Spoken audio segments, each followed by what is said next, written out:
I've had this for, I want to say, about 2 months. It started leaking randomly from the bottom. It's dripping all over the wire.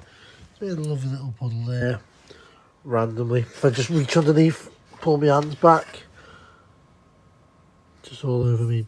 It just decided to leak randomly for no reason. Great.